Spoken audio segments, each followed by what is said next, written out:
यूरोपीय यूनियन बिल्कुल बर्बाद होता हुआ नजर आ रहा है। ये जो ब्लॉक था ये बिल्कुल नकारा हो चुका है और इतलात ये आ रही हैं कि तुर्की ने अपना ब्लॉक बनाने की कोशिश की है और यूरोपीय यूनियन को तोड़ने की कोशिश की है। जब से ब्रेक्जिट हुआ है 2016 के अंदर और यूके यूनियन से निकल गया है, तब से लेकर अब तक काफी ऐसे मामलात देखने को मिले हैं जिससे ऐसा लगता है कि यूरोपीय यूनियन बिल्कुल डेड हो गया है। ताजा तरीन खबर ये निकलकर सामने आई है कि फ्रांस ने ग्रीस की मदद करने के लिए राफेल तैयारे उनको दिए हैं ताकि ग्रीस जो है अपने आइलैंड, जो डिस्प्यूटेड आइलैंड है तुर्की और ग्रीस के दरमियान, उसकी हिफाजत कर सके। लेकिन तुर्की ने स्पेन के साथ मिलकर अलग ब्लॉक बनाया है, वेपन्स बनाने का फैसला भी किया है, सबमरीन और एयरक्राफ्ट कैरियर बनाने का भी फैसला किया है, जिससे फ्रांस और यूरोपीय यूनियन के दीगर ममालिक को काफी बड़ा धचका लगा है। खबर को लास्ट तक जरूर देखिए और हसनात टीवी को सब्सक्राइब कर दीजिए। नाजरीन ग्रामी, सबसे पहले मैं आपको ये बताना चाहता हूँ कि तुर्की वाहिद मुल्क है जो यूरोपीय यूनियन को आंखें दिखाता है और यूरोप वालों ने बड़ा ज्यादा अपना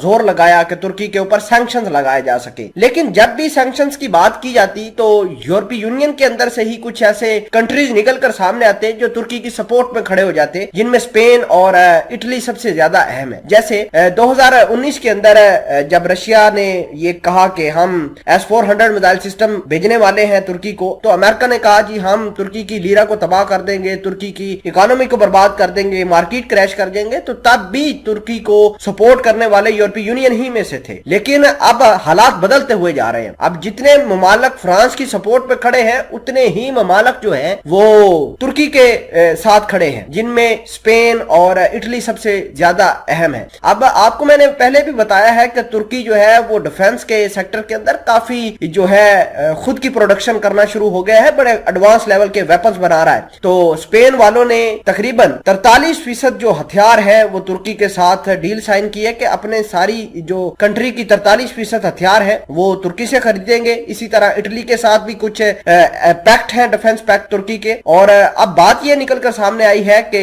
जो स्पेन के वजीर आजम है वो तुर्की के अंदर मौजूद है और तुर्की के सदर तैयब एर्दोगान के साथ उन्होंने डिफेंस डील साइन की है, जिसमें एयरक्राफ्ट कैरियर बनाने और इसके अलावा वेपन्स बनाने, ड्रोन्स बनाने के सेक्टर के अंदर काम किया जाएगा। इसके अलावा सबमरीन बनाने के हवाले से भी बात की जा रही है, जिससे फ्रांस को काफी धचका लगा है। फ्रांस जो अपने आप को बड़ा पावरफुल मुल्क समझता था यूरोपीय यूनियन का, अब उसकी जो है कोई वक़्त और क्रेडिबिलिटी बिल्कुल खत्म हो चुकी है। अगर हम बात करें ग्रीस की, तो ग्रीस भले ही तुर्की के साथ लड़ाई कर रहा है डिस्प्यूटेड आइलैंड के ऊपर और उसको राफेल तैयारे भी मिल रहे हैं, लेकिन यूरोपीय यूनियन के अंदर फ्रांस और ग्रीस अपनी वक़्त, अपनी वैल्यू, अपनी क्रेडिबिलिटी बिल्कुल लॉस कर चुके हैं। मैं आपको ये बताना चाहता हूं कि तुर्की जो है एक पावरफुल मुल्क निकलकर सामने आया है और दुनिया वाले अब इस बात की जो है प्रेडिक्शन कर रहे हैं कि तुर्की जो है वो यूरोपीय यूनियन को तोड़ सकता है और नया ब्लॉक बना सकता है। अगर बिलफर्ज यूरोपीय यूनियन टूटता नहीं है तो कम से कम तुर्की उसको डेड जरूर कर देगा। जितने